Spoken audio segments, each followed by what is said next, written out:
Coming up on WUFT's First at 5, a look into Governor Ron DeSantis' appearance today at the University of Florida's Hamilton School, where he expressed what this means for the campus and education. Plus, a new Florida law could change how the courts handle criminal cases. What Missy's law could mean for defendants and the justice system. And Thanksgiving is almost here, but the holiday work starts long before the feast. One local farm is busy preparing something special for your table. WUFT's First at 5 starts now. First at 5, from the University of Florida's College of Journalism and Communications, you're watching WUFT News. Governor Ron DeSantis was on hand today as UF leaders broke ground on the new Hamilton School for Classical and Civic Education. The governor praised the school, which opened 3 years ago, as a shift in education. This is WUFT's First at 5. I'm Juan Chaoui. And I'm Carolina Tortorelli. The school's motto is how to think, not what to think. And according to their website, WFT's Lloyd attended the ceremony and is live in the studio with top brass on hand for the event. Governor Ron DeSantis says the money will help fund the goal of the teaching, the foundations of the citizenship, and the works of the Western American thought. The governor and other officials celebrated the start of the project, a $5.5 million investment from philanthropist Kenneth C. Griffin. According to a release, this marks the largest donation in the school's history. The governor spoke ahead of the groundbreaking ceremony, saying this is a pivotal moment in the study of the country's history.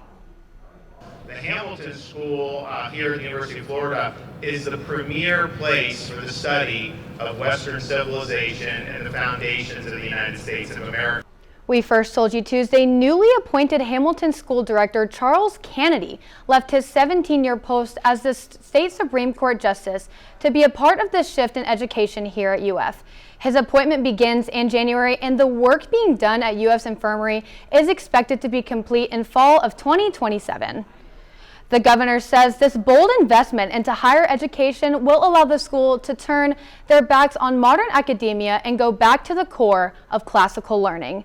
The governor will also now appoint a new justice to take Kennedy's place, which means he will have picked 6 of the 7 justices of the state. Live in the studio, Lloyd, WUFT News.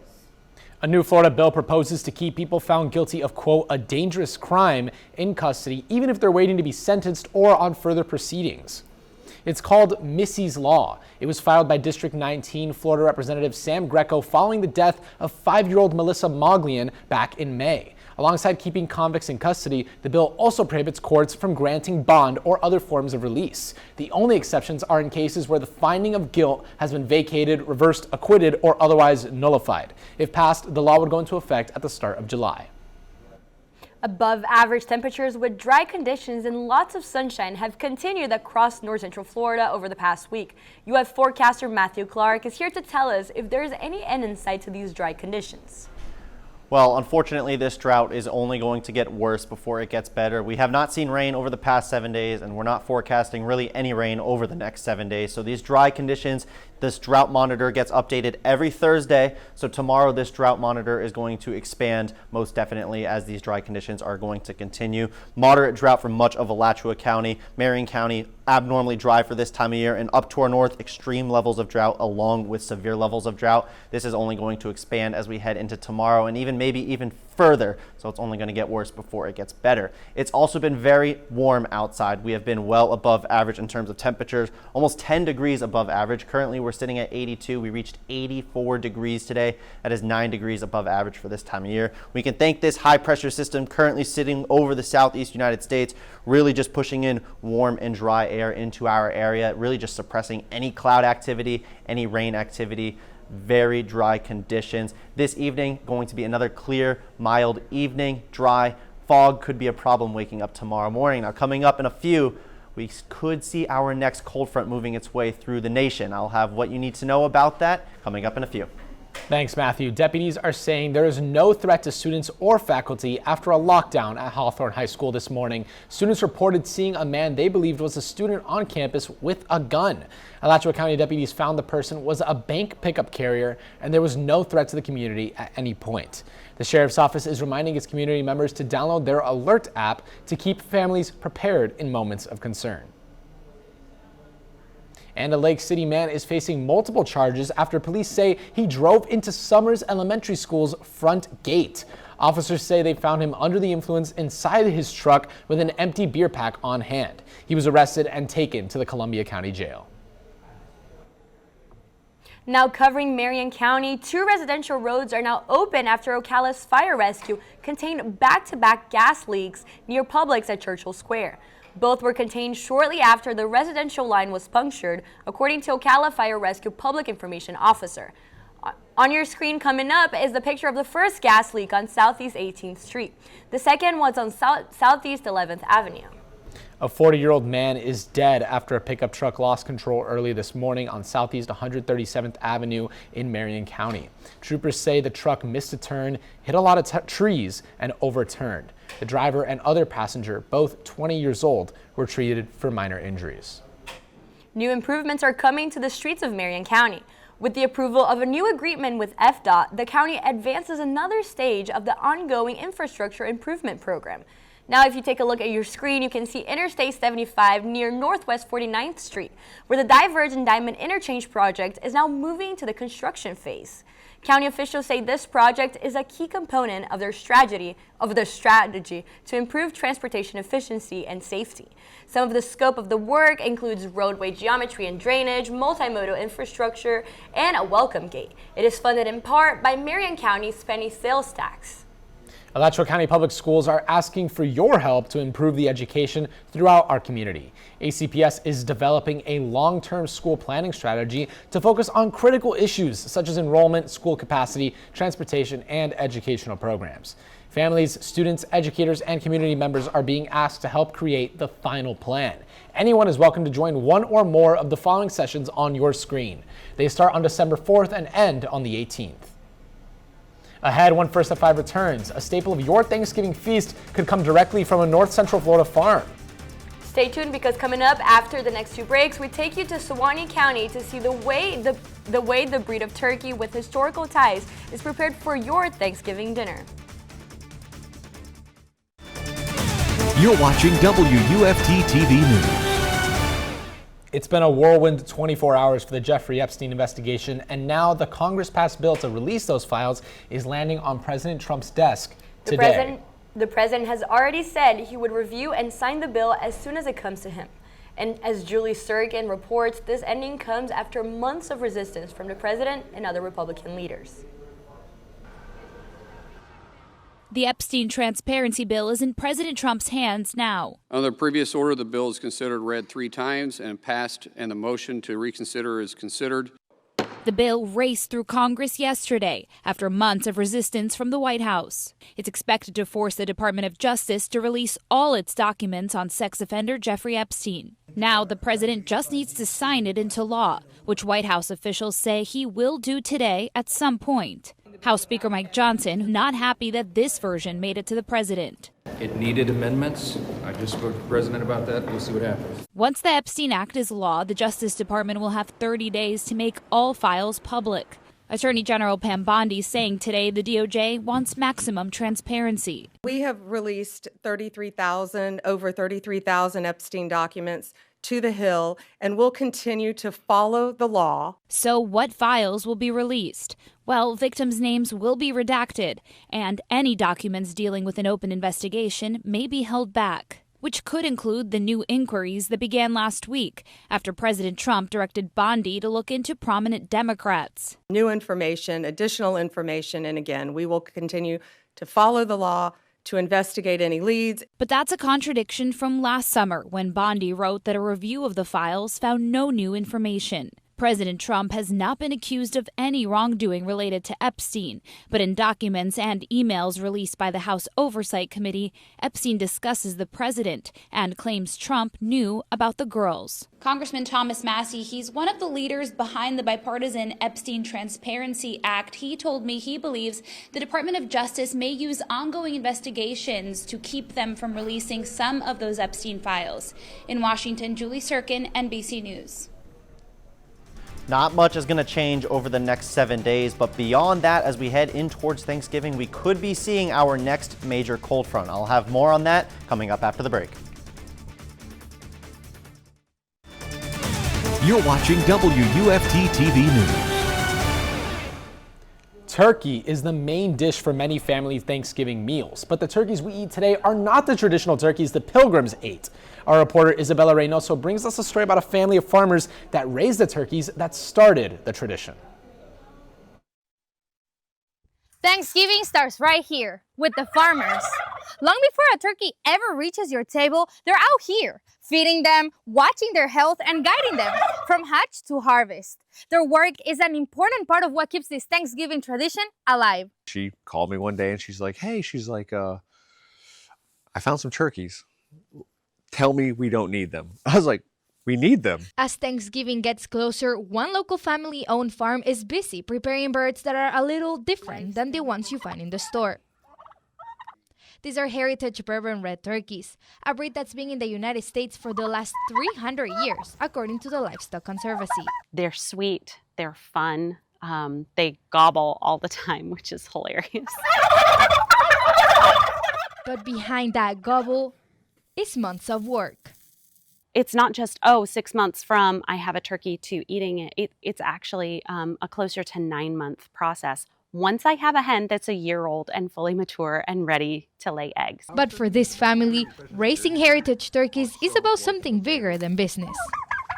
Preserving a piece of American history. Our turkeys are a heritage breed. That means they were developed in the United States in the 1700s in the Bourbon area of Kentucky. They're called Bourbon Reds. They are considered endangered by the Livestock Conservancy. The tradition has become one of the family's favorite projects and a new way for their kids to learn where their food comes from. It's something fun to develop little traditions like that and having the family be a part of the whole raising process, and then the kids being up and kind of seeing how they interact. And like for me, it was a learning experience, raising turkeys versus just hunting turkeys.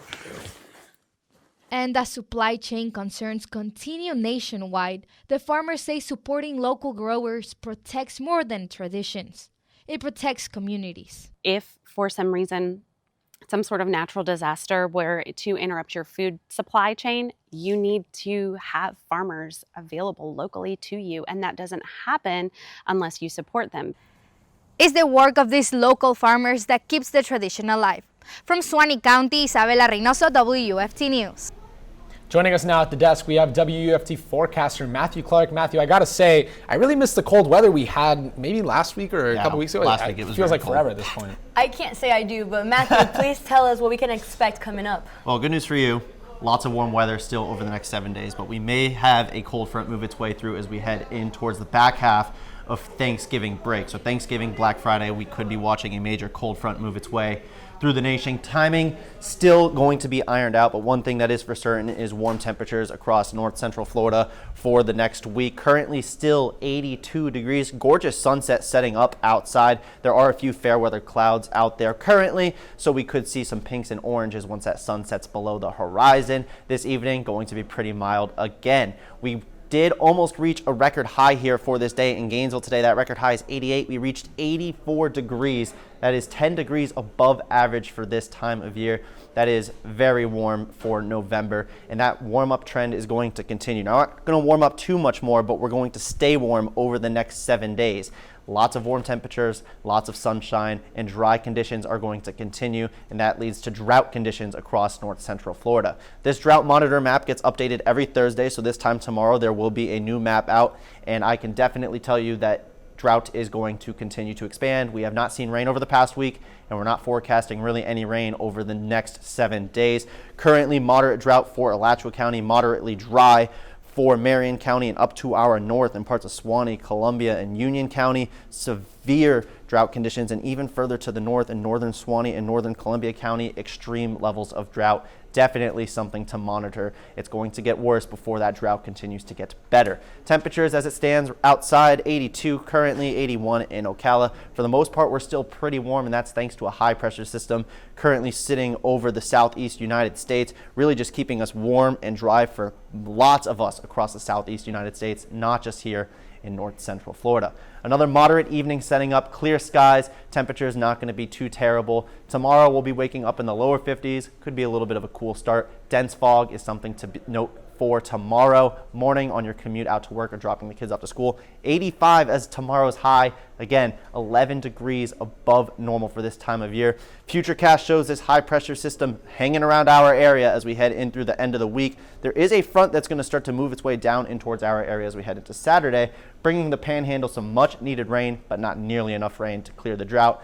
That front is going to make its way down towards our area, but not going to change our weather pattern too much. Game day forecast looking like it's a good to go for game day. The big thing that we're going to be tracking, though, is a front that's going to move its way through our area as we head into Thursday of next week. The GFS and Euro are both in agreement. The timing of this front is still uncertain, but this front could delay travel plans for millions. It's important to keep checking the local forecast, as this front could be bringing in some bone-chilling temperatures for millions across the southeast and possibly some severe weather. Over the next 7 days, though, we're going to be tracking this as we head out into the next 7 days. Lots of warm conditions, lots of sunshine out there. Temperatures are going to be in the 80s, and then foreseeable future, those temperatures are going to eventually start to dip. You'll see those dip in temperatures as we head in through the next couple of days.